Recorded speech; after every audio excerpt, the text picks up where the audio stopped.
오늘 어린이 주일이지만 오늘 오후에 이제 소그룹 예배가 있어서 요한복음을 계속 살펴보도록 하겠습니다. 우리가 오늘 읽은 본문의 말씀은 이 요한이 예수님과 바리새인들을 대조시키면서 오늘 가늠하다 현장에서 잡힌 여인을 이야기하면서 그들의 동기가 뭔지를 분명하게 밝혀주고 있습니다. 예수님의 공생의 기간 동안 말씀을 가르치고 선포하시고 또 치유하는 사역들을 하셨지만 끊임없이 서기관들 바리새인들은 예수님을 공격해 왔습니다. 이들은 종교주의에 사로잡힌 자들이죠. 율법은 자기가 능통하다라고 이야기를 하지만 율법을 문자적으로만 해석을 했지 분명한 진정한 의미들은 알지 못했던 것 같습니다. 오로지 자기들의 전통, 형식, 또 자기들의 의로 구원받는다라는 생각 가운데 자기들의 기득권을 빼앗기지 않으려고 열심히 자기만을 지키는 모습을 보게 되죠.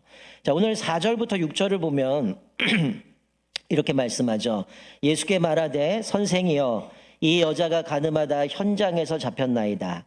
모세는 율법에 이러한 여자를 돌로 치라 명하였거니와 선생은 어떻게 말하겠나이까? 그들이 이렇게 말하면 고발할 조건을 얻고자 하여 예수를 시험함이로라. 자, 예수님이 감난산에서 기도하고 다시금 오셔서 말씀을 가르치시는데 이 현장에 음해 가던 여인을 데리고 옵니다. 서기관들 바리새인들이 예수님께 데리고 와서 율법은 이렇게 얘기하는데 당신은 어떻게 대답할지 한번 이야기해 보라는 거죠. 여러분, 이게 레위기의 율법이 이렇게 말씀해요. 자막을 보시면 레위기 20장 10절에 보면 이렇게 말씀합니다.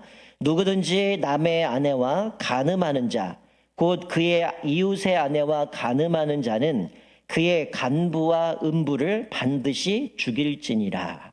뭐라고요? 남의 아내 또 이웃의 아내와 간음한 자는 간부와 음부를 반드시 죽일지리라 라고 말씀하죠. 자, 좀 요 율법을 근거로 해서 지금 예수님은 당신은 뭐라고 얘기할 겁니까? 얘기해 보라는 거죠.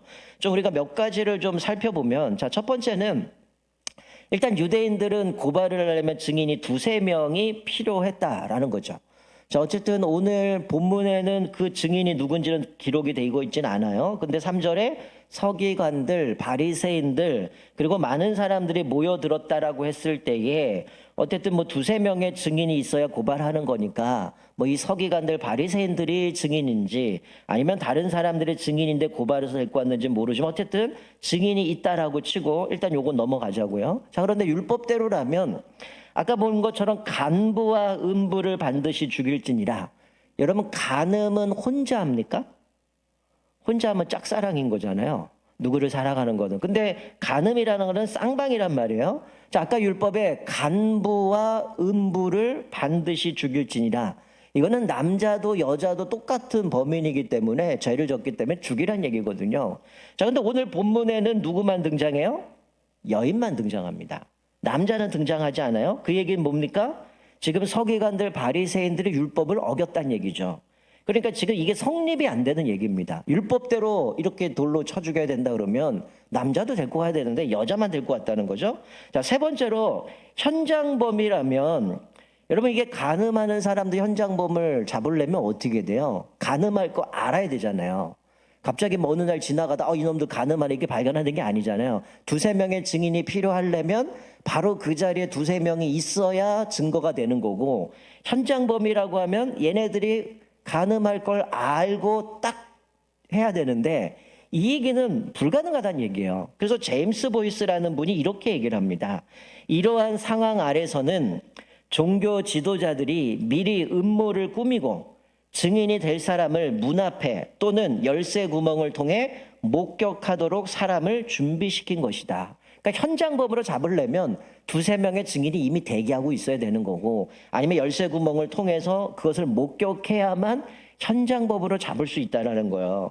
그러니까 마치 요즘 시대를 얘기하면 이 가늠한 사람 잡기 위해서 흥신소나 아니면 사설 탐정을 써가지고 사진을 찍는 것과 유사한 상황이라는 거예요. 그러니까 이거는 뭔가 의도가 깔려 있는 것이라는 거죠. 자, 네 번째로, 자, 현장범이라면 어디로 데리고 가야 됩니까? 여러분, 만약에 누군가가 요즘 시대에 우리나라는 지금 그게 깨졌죠. 여러분, 간통죄가 폐지됐잖아요.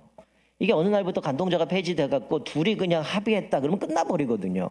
그게 통과되니까 어떤 법도 통과됐어요? 낙태죄도 폐지가 돼버리잖아요. 이게 어떻게 하다 보면 이게 율법들이 어떻게 보면 이게 헌법이라는 것들이 사람에 의해서 자꾸만 바뀌다 보면 완전히 기준이 다 무너지게 되는데, 자, 오늘 왜 이게 말도 안 되는 이야기들 합니까? 6절에 보니까 뭐라 그래요? 고발할 조건을 얻고자 하여 예수를 시험함이러라. 한마디로 얘기하면 뭐야? 이거는 함정수사라는 거죠. 의도를 갖고 예수님을 넘어뜨리기 위해서, 제가 서두에 말씀드렸던 것은 예수님이 사역할 때 끊임없이 이들이 고발하고 예수님을 죽이려고 했는데 어떤 핑계거리가 없는 거예요. 그러니 고발할 조건을 만들려고 이런 거를 설정을 해서 그렇게 짜고 치는 건데, 예수님이 어떤 분입니까? 완전하신 하나님이잖아요. 이들의 생각을 이미 간파하고 계신 거죠. 여러분, 이들이 지금 이렇게 예수님께 던져준 거는 사실은 막다른 골목을 밀어버린 겁니다. 딜레마예요. 자, 만약에 예수님이 그래, 모세의 율법에 간부와 음부를 죽이라고 했으니까 얘네들 율법대로 죽여야 돼, 이렇게 얘기했다면 어떤 일이 벌어져요? 율법대로 지키기는 했겠지만 어떤 일이 생깁니까? 이 시대 좀 배경을 이해하셔야 되는데, 로마의 식민지로 살아갑니다. 유대인들에게는 사람을 사용할 권한이 없어요. 여러분, 우리가 신약 성경을 보다 보면 예수님이 이제 나중에 잡히셔서 빌라도 앞에 재판을 받잖아요. 그때 빌라도가 뭐라 그러면 너희들이 예수님 데려다가 니들 법대로 처리해라. 그때 유대인들이 뭐라고 얘기합니까? 우리는 사람을 죽일 권한이 없습니다. 이 얘기는 뭐냐면 그 당시에 로마의 식민지를 받고 있기 때문에 사형을 선고할 권한은 로마 총독에게만 있는 거예요. 그러니 예수님이 율법대로 얘를 돌로 쳐 죽여라 이러면 어떻게 되는 겁니까? 로마로 끌려가는 거죠. 로마의 법을 어겼기 때문에. 자, 반대로 만약에 예수님의 여인을 놓아주라라고 했다면 어떤 일이 벌어집니까? 이 사람들이 볼 땐 거봐라, 예수님 뭔 메시아냐고. 메시아가 무슨 하나님 말씀도 지키지 않고 모세가 우리에게 주셨던 율법도 지키지 않는데 무슨 그 사람이 메시아라, 웃기는 소리 하지 마라. 아마 예수님이 그렇게 갔다면 말씀도 지키지 않는 분, 그분이 메시아라는 걸 부정하게 될 거고 그분의 명성도 사라질 거라는 거야. 그러나 예수님은 완전하신 하나님이시기 때문에 이들의 생각을 간파하시고 땅에다 뭐라고 적으셔요. 그리고 나서 그들에게 하는 얘기가 죄 없는 자가 먼저 돌로 치라, 이렇게 말씀하시죠. 여러분, 예수님 뭐라고 기록했을까요? 성경에 오늘 기록이 되어 있지 않은데 저는 이 배경을 봤을 때 죄 없는 자가 먼저 돌로 치라 하셨으니까 아마 예수님이 땅에다 적은 것들이 그 자리에 모였던 사람들의 죄들을 적지 않았을까? 아니면 그 사람 중에 간음했던 사람들의 이 모습들을 적지 않았을까? 그러니 죄 없는 자가 돌로 치라고 했는데 딱 그 예수님 궁금했잖아요. 그 사람이 적은 거. 그 예수님 딱 보니까 뭘 적었어요? 예수님이 자기들의 죄가 박자도 무슨 죄, 누구 무슨 죄, 이러면 어떻게 해요? 죄 없는 자가 돌로 쳐라? 찔리겠죠. 그러니 돌로 못 치는 거예요. 그러니까 예수님이 다시 한번 8절에 뭐라고 해요? 다시 손가락으로 쓰십니다. 뭘 썼을까요? 아마 이 사람들의 이름 적지 않았을까? 간음했던 사람의 이름이나 아니면 죄진 사람의 이름이나 이름을 적었겠죠. 그랬더니 이들이 어떻게 합니까? 9절에 양심의 가책을 느낍니다. 내가 죄인인데, 나도 저 사람과 똑같은 간음을 했는데, 이런 생각에 양심의 가책을 느끼게 되니까 오늘 본문에 어른으로부터 시작해서 젊은이까지 이들이 하나하나 다 떠나갔다라고 얘기를 합니다. 이게 참 재밌는 표현인데요. 자, 어른으로부터 시작해서 젊은이까지라는데 왜 어른부터라고 했을까요? 제가 지지난주에 요한복음 말씀할 때 그런 얘기를 했는데 아마 어른들이 오래 살았으니까 더 많이 죄를 짓지 않았나. 그래서 어른부터 젊은 사람까지 이렇게 하지 않았나. 여기서 보여준 게 뭡니까? 인간은 다 죄인이라는 거예요. 그러니까 죄 없는 사람이 없다는 거죠. 그러니까 예수님이 죄 없는 자가 먼저 돌라고 치라고 그러니까 하나둘씩 양심의 가책을 느끼고 찔려서 이들이 다 떠나는 거죠. 그래서 예수님 묻습니다. 너를 고발하던 그들이 어디 있느냐? 너를 정죄한 자가 없느냐? 아무도 없습니다. 그때 예수님이 11절 뭐라고 말씀해요?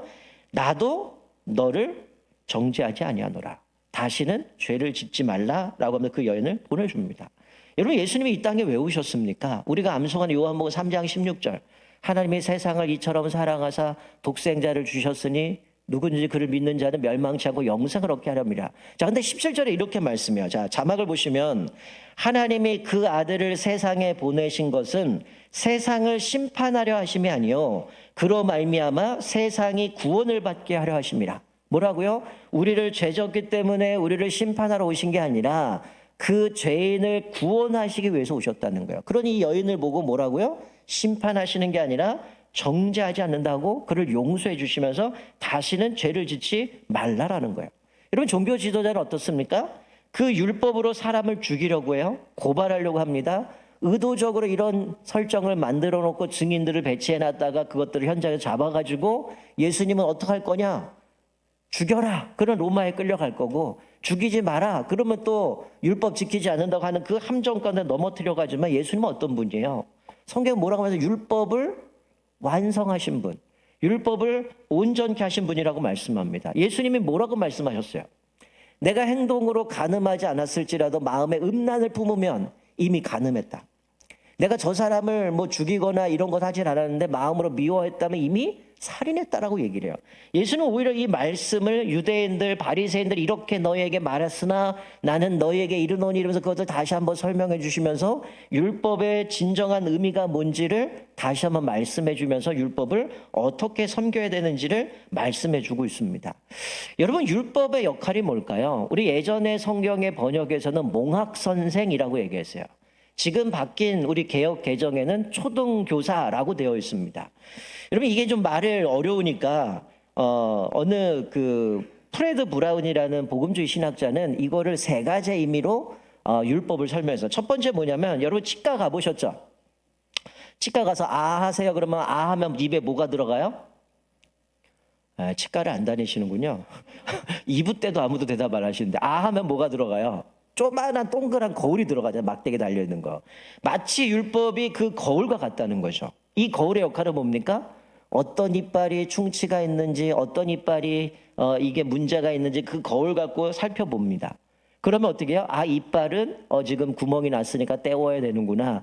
이 이빨은 뽑아야 되는구나. 좀 모르면 이제 엑스레이 찍는 것처럼, 자, 마치 율법이 이 작은 거울과 같다는 거예요. 우리 몸에 충치가 있는지 없는지 그것들을 검사하고, 비정상곡이 있다면 이제 그것을 진단이 끝나고 이제 뭐 수술이 들어가든 이빨을 갈든지 이렇게 될 텐데, 율법의 역할이 그거라는 거죠.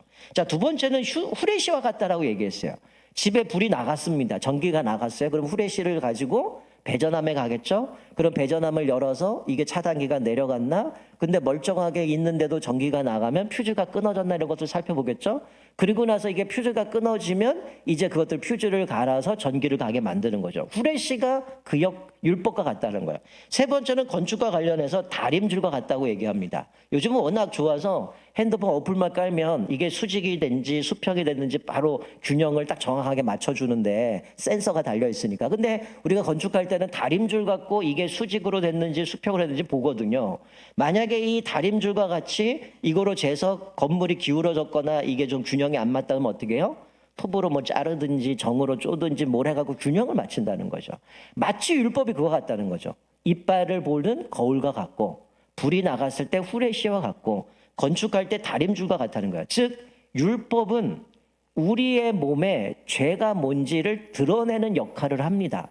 근데 거울로 이빨이 상했으면, 썩었으면 그 다음 어떻게 거울로 치료하지 못하잖아요. 그럼 다른 것 갖고 치료한다는 거죠. 마치 율법이 그거죠. 여러분, 몽학선생, 초등교사라는 거는 그 당시에 이제 많은 사람들이 뭐 대출을 하든 돈을 빌렸다가 못 갚았어요. 그러다 보니까 노예가 됩니다. 근데 어떤 사람이 대학교, 요즘식으로 얘기하면 박사과정까지 다 밟은 사람인데 돈을 못 갚아서 노예가 된 겁니다.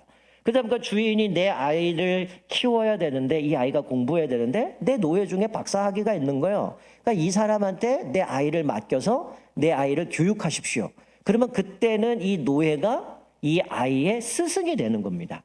그러면 이 아이가 학문을 다 배울 때까지는 스승님 어떻게 됩니까? 그분은 다 배워요. 근데 학문을 다 배워요. 그러면 이 스승은 어디로 갑니까? 다시 노예 자리로 가는 거예요. 그게 몽학 선생이에요. 마치 율법이 그렇다는 거죠. 우리의 죄가 뭔지, 내가 무엇이 잘못됐는지를 율법을 통해서 드러내는 역할을 합니다. 근데 그 율법이 우리를 고치지 못한다는 거죠. 즉 무슨 얘기입니까? 우리 죄의 문제는 오직 복음으로만 해결될 수 있다는 거예요. 근데 이 바리새인들은 어떡합니까? 그 율법을 가지고 사람을 죽이고 정죄하고 판단하고, 그래서 사람을 완전히 끝내려고 해요. 심지어는 예수님마저도 죽이려고 하는 그 의도로 사용되고 있다는 거죠. 여러분, 우리는 더 이상 모세의 율법을 신봉하지 않아요. 그런데 우리는 모세의 율법 대신에 자신들이 임의로 만든 율법들을 신봉하고 살아갑니다. 율법을 가지고 복음을 재단까지 한다는 거죠. 좀 농담으로 얘기하면 자기 구미에 맞는 말씀을 뭐예요? 속된 말로 내가 복음. 내가 원하는 거는 내가 복음에서 내가 원하는 거는 말씀으로 생각해요. 그런데 다른 사람을 지적하는 말씀은 내가 복음이 아니고 뭐예요? 네가 복음. 너 이 말씀대로 이렇게 살면 안 돼. 이건 잘못했어. 너 이거 죽어야 돼. 마치 그렇게 살아간다는 거예요. 각가지의 규약들을 만들어서 구원의 길을 가로막아 버린다는 거죠. 때로는 목사의 말이 율법이 되기도 하고 교단의 결정이 율법이 되기도 하고 또 질서 있는 신앙생활 하자고 만든 교회법으로 이것이 잘못됐으니 사회법으로 소송하기도 하고 이 땅에 교회들이 여전히 율법주의가 끊임없이 싸우고 있다는 거죠. 여러분의 삶 속에서 나를 그렇게 지배하는 율법은 뭡니까? 오늘 이 바리새인들 서기관들은 그 율법을 가지고 사람을 정죄하고 죽이는 데 썼어요. 근데 예수님 어떻습니까? 용서하셨다는 거죠. 여러분 교회의 일치, 하나됨을 막는 가장 첫 번째 게 뭔지 아세요? 시기입니다. 시기가 뭡니까? 내가 갖고 있지 않은 거를 다른 사람이 갖고 있을 때 그걸 부러워하는 마음이죠. 근데 시기는 그냥 부러워하는 거 끝나는 게 아니라 멈추지 않고 어디로 갑니까? 질투와 험담으로 가게 돼요. 그것이 더 나가게 되면 마치 사람들을 심판하면서 내가 심판자로 바뀌어버린다는 거죠. 근데 성경은 뭐라고 말씀합니까? 오로지 심판자는 하나님뿐이다라고 말씀하는 거죠. 여러분 우리가 율법을 보면서 상대방의 어떤 잘못들이 드러나잖아요. 우리 잘못들이 드러나잖아요. 율법은 뭡니까? 쉽게 얘기하면 우리는 믿음으로 구원받은 자들이잖아요. 율법을 지켰느냐 지키지 않았느냐 그거로 구원받았다면 아마 우리는 구원받을 사람 하나도 없을 겁니다. 율법은 뭐야? 우리 죄를 드러나게 만드는 거기 때문에 우리가 뭐 말씀을 묵상하고 신앙생활 오래 하면 성경이 얘기하는 게 뭔지는 우리가 대략은 알니까 만약에 그것을 통해서 누군가의 삶은 상대방의 잘못이 드러나면 어떻게 됩니까? 역지사지죠. 혹시 나는 저런 일을 하지 않았는가? 나도 저렇게 잘못된 간음을 하지 않는가? 이것을 또 나를 돌아보는 거죠. 우리가 사도 바울도 얘기하잖아요.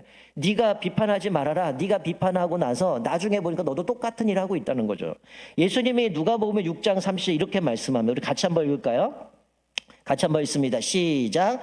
비판하지 말라. 그리하면 너희가 비판을 받지 않을 것이요. 정죄하지 말라. 그리하면 너희가 정죄를 받지 않을 것이요. 용서하라. 그리하면 너희가 용서를 받을 것이요. 뭐라고 말씀해요? 비판하지 말라. 그래야 너희가 비판받지 않을 거고 정죄하지 말라. 그래야만 너희가 정죄받지 않을 거라는 거예요. 내가 정죄했고 비판했는데 내가 똑같은 일을 하고 있습니다. 용서하라. 그래야만 너희가 용서받을 것이요. 예수님이 그렇게 말씀하시거든요. 너 맨날 비판하고 정죄하는데 너도 똑같은 일을 하지 않느냐. 그 율법을 통해서 상대방의 잘못된 모습은 나를 돌아보는 거죠. 그러니까 시기가 아니라 우리는 어떻게 돼요? 사랑으로 섬겨야 됨을 말씀해 주는 거죠. 그래서 사도 바울 로마서에 그 편지를 쓰면서 그들이 먹는 것 때문에 누구는 먹는데 누구는 먹지 않아요. 그것 때문에 갈등해서 사도 바울이 뭐라고 얘기해요? 믿음이 연약한 자를 너희가 받되 그의 의견을 비판하지 말라. 믿음이 연약한 자가 있다면 우리가 믿음이 있다면 그들을 이해해주고 배려해주는 거. 아직 믿음이 없으니까 아직 신앙이 성숙되지 못하니까 저런 모습을 하는구나. 그런 걸 보면서 그들을 비판하지 말고 그들을 받아주라고 얘기합니다. 여러분 어떤 맹인이 밤길에 길을 나서기 전에 등불을 마련해서 길을 떠나게 됩니다. 여러분 맹인이 등불을 가져가야 의미가 뭐가 있겠어요? 보이지도 않는데. 근데 이 사람의 그 등불을 마련한 이유는 자기가 길은 보이지 않지만 이거를 들고 갈 때 상대방이 자기랑 부딪히지 않을 거다라고 나름대로의 배려를 가지고 등불을 갖고 갑니다. 그래서 이분이 한참 걸어가다가 어떤 사람하고 정면 충돌을 했어요. 그래갖고 이 맹인이 화가 나가지고 여보시오 눈 좀 똑바로 뜨고 다니지 뭐 하는 거냐고 이렇게 막 신경질적으로 비난을 했어요. 근데 이 나그네도 황당한 거죠. 아니 이 칠흑같이 어두운 밤길에 눈을 크게 떠도 보이지 않는데 왜 당신을 눈을 뜨고 다니지 못하셔 이러고 맹인에게도 뭐라고 얘기를 했어요. 근데 이 맹인이 나는 맹인이지만 이 등불이 보이지 않소. 당신은 눈을 크게 뜨고 부딪히지 말아야지 왜 와서 들이받냐는 거야. 그랬더니 이 나그네가 뭐라고 얘기냐면 당신 등불은 이미 꺼졌어. 이분이 모르는 거예요. 여러분 이게 무슨 얘기입니까? 마치 자기 등불을 들고 가면 저 사람이 다치지 않을 거라는 거는 이 사람이 가지고 있는 자기 의입니다. 자기 어떤 율법인 거죠. 내가 이렇게 하면 내가 이렇게 해서 살아간다면 저 사람은 다치지 않을 거야. 이 잣대 하나만 생각하는 거예요. 그러니 부딪혔으니 어떻게 해요? 네가 이 등불 보고 조심해야지. 내가 너를 위해서 이렇게 배려도 하고 섬기고 있는데 이게 뭐 하는 거냐. 막 그 사람을 뭐라고 화를 냈는데 알고 봤더니 뭐예요? 등불이 꺼져버린 거죠.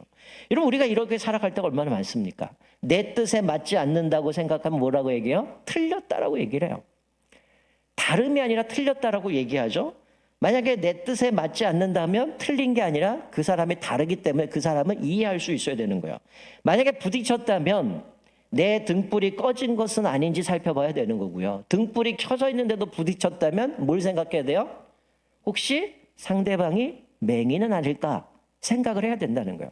마치 우리 율법주의에 빠져 있는 사람은 자기 기준에 의해서 자기와 다르면 다 정죄하고 판단하고 마치 바리새인 서기관들처럼 죽어야 된다, 돌로 쳐 죽여야 된다라고 얘기를 하는 것이죠. 자, 그런데 오늘 성경에 뭐라고 말씀하냐면 예수님께서 그 사람을 용서해 줍니다. 여러분, 야고보가 뭐라고 얘기하면 이렇게 말씀해요. 자, 야고보서 4장 11절 12절 우리 자막을 보시고 같이 한번 읽겠습니다. 시작.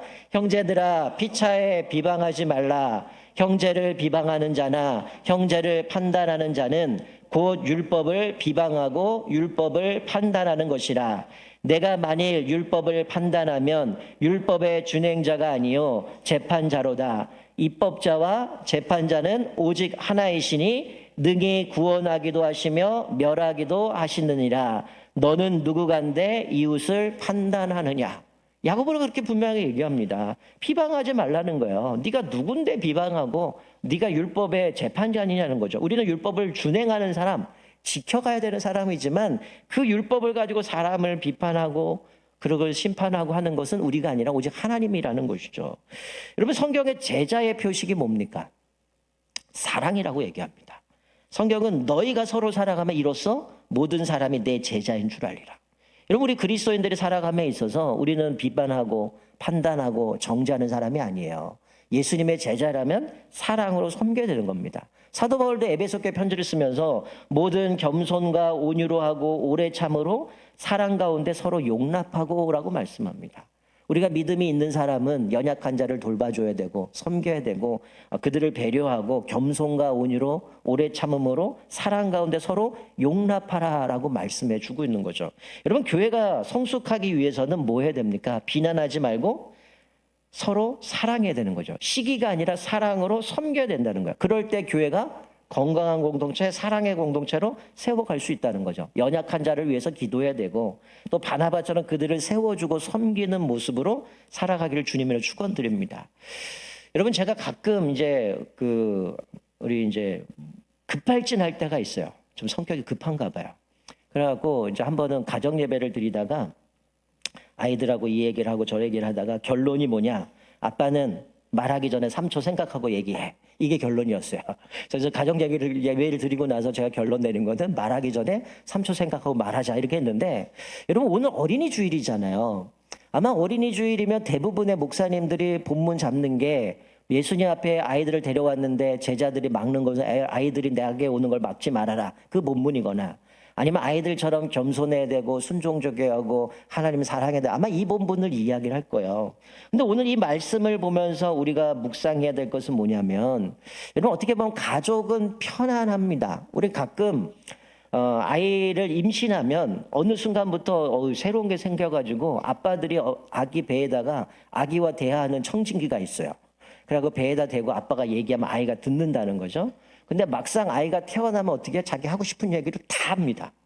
여러분, 어제 TV에서 방영을 했는데 제가 어제는 기사만 봤다가 오늘 이제 유튜브로 한번 검색을 해봤는데 아마 여러분 프로그램 아실 거예요. 금쪽이 나오는 오은영 박사 나오는 그 프로그램 중에서 아빠가 이제 은퇴하셔갖고 이제 아이를 좀 훈육을 하고 하려고 하셨는데 아마 이분이 늦게 결혼하신 것 같아요. 아이가 초등학교 4학년인데 물론 다른 아이들이 안 나오니까 모르겠는데 이 초등학교 4학년 아이에게 물었습니다. 너에게 아빠는 어떤 분이니? 라고 했더니 이 아이가 아빠는 공부만 했고요. 집에서 하는 게 없어요. 우리 집안에 쓸모없는 사람이에요. 이렇게 얘기하더라고요. 그때 오은영 박사 딱 듣더니 이거는 아이가 하는 얘기가 아닙니다. 어머니? 혹시 어머니가 쓰는 표현 아닙니까? 그때 어머니가 고개를 못 들어요. 제가 쓰는 말이에요. 그러고 나서 그 영상 유튜브를 딱 봤더니 어떤 일이 벌어졌을까요? 엄마가 아버지를 훈육합니다. 네, 아이를 아빠가 이제 얘 침착성이 없고 막 이러니까 걔를 하려고 아버지 방법도 좀 막 누르고 막 이러다 보니까 좀 잘못되긴 했는데 그 과정 가운데 아버지가 했는데 얘가 말을 안 한다고 막 아빠한테 짜증나고 막 이래요. 그러고 났더니 이제 엄마랑 아빠를 둘이 앉았는데 그때부터 훈육에 들어갑니다. 당신 잘못한 거 없어? 근데 아빠가 심각하게 고민해요. 내가 방법을 잘못 선택했나? 내가 좀 곰곰이 생각하게 된다고. 그랬더니 바로 그냥 아버지를 자기 남편을 아주 모처럼 쳐다보더라고요. 그러면서 당신 잘못됐다라는 거예요. 그러면서 이 엄마는 계속 아들 편만 드는 거예요. 근데 나중에 보니까 얘가 현질을 해버립니다. 현질이 뭐예요? 핸드폰으로 게임 머니 사고 이래서 10만 원을 저질러 버리는 그 내용도 나오게 되는데, 나중에 알고 봤더니 엄마가 아버지를 향해서 뭐라고 해야냐면, 당신은 하는 것도 없고 나가서 돈이나 벌어. 나가서 돈이나 벌어오고 영원히 집에 들어오지. 이렇게 얘기를 하더라고요. 그 모습을 아이가 그대로 배운 거예요. 여러분, 우리 자녀들은 뭐 먹고 삽니까? 부모의 말을 먹고 자라거든요. 여러분, 우리가 오늘 말씀과 연결해서 살펴본다면, 여러분, 오늘 어린이 주일이기 때문에 아이들에게 사랑하고 축복해주고 선물 주고 다 그럴 거예요. 여러분, 그거보다 더 중요한 게 뭘까요? 부모들의 삶이에요. 부모들이 어떻게 살아나느냐, 어떻게 살아가느냐를 통해서 그 아이들의 인격이 바뀌고 그들의 삶이 바뀐다는 거죠. 암만 선물 주고 아이 사랑한다 그러면 뭐합니까? 부부 간의 관계에서, 자녀와의 관계에서, 부모의 관계에서 전혀 신앙적이지 않은 모습들, 신앙을 떠나서라도 그 가정이 뭐 예수 믿는지는 모르겠지만 그 가정에서 남편이 아내에게, 아내가 남편에게, 또 부모가 자녀에게, 또 어머니에게, 아버지에게 하는 모습들을 그대로 배워간다라는 거죠. 오늘 본문과 연결되다 뭡니까? 편하니까 뭐예요? 늘 비판하는 거죠. 너 잘못됐어. 정죄하고 심판하는 거죠. 이게 뭡니까? 오히려 그 사람을 품어주고 배려하고 세워가는 게 아니라 죽이는 거라는 거예요. 어쩌면 우리가 5월에 이제 가정의 달을 맞이하면서 어린이 주일이지만 오늘 말씀을 통해서 한번 살펴봤으면 좋겠어요. 바리새인들, 서기관들은 이 율법을 가지고 자기의 죄를 발견하기보다는 정죄하고 죽이려고 하고 의도적으로 함정 만들어서 예수님을 체포하려고 하는 그 의도 가운데 율법을 이용합니다. 근데 예수님은 어떻습니까? 나도 너를 정죄하지 않노라. 오히려 그를 이해하고 그를 용서해 줍니다. 그리고 두 번 다시 죄를 짓지 말라라고 얘기를 하죠. 여러분, 이 말씀을 통해서 우리의 모습은 어떻습니까? 율법은 우리의 죄를 드러낸다고 말씀했거든요.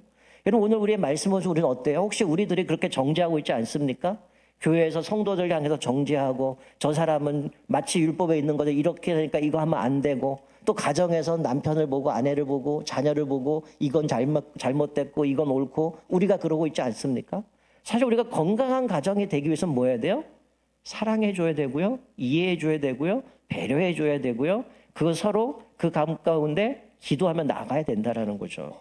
우리가 오늘 말씀을 좀 깊이 묵상하시면서 우리는 어떤 삶을 살고 있는가? 나도 여전히 재판관이 돼서 하나님의 자리에 서서, 이건 교만이거든요. 남들을 평가하고 재단하고 이 사람은 죽어야 되고 계속 죽이려고 있는 우리들의 모습은 아닌지 다시 한번 돌아보면서, 특별히 우리가 어린이 주일인데 어린이처럼 또 겸손히 낮아지고 또 좀 더 섬기는 사람, 또 배려해주는 사람, 믿음이 연약한 자를 품어줄 수 있는 사람, 그리고 가정에서도 부부간의 관계에서 또 자녀의 관계에서도 늘 비난과 어떻게 재난이 아니라 하나님 앞에 그 사랑을 가지고 율법의 완성인 주님의 사랑으로 서로 사랑함으로 인하여서 가정이 건강하게 세워가고, 또 교회가 건강하게 세워가고, 또 여러분의 직장에서 내가 만나는 동료, 상사, 부하 직원들과 관계 속에서도 우리가 그리스도인이라면 좀 그들을 품고 기도해주고 섬길 수 있는 그런 믿음의 삶을 살아가셨으면 좋겠어요. 그렇게 살아가면 아마 우리를 통해서 아마 그 공동체 완전히 변화될 겁니다.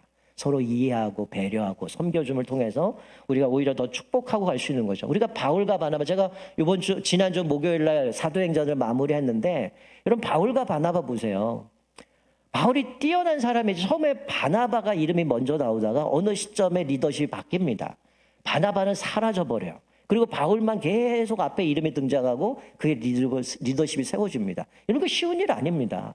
내가 그 사람, 아무것도 모르는 사람, 이제 막 예수 핍박하던 사람 데리고 왔는데 그 사람이 이제 예수 믿기 시작하고, 그래서 믿음으로 살아가는데 자기가 그걸 도와주면서 어느 시점에는 그를 앞으로 내밀고 자기는 뒤로 빠지고 사라져버려요. 이거 쉽지 않거든요.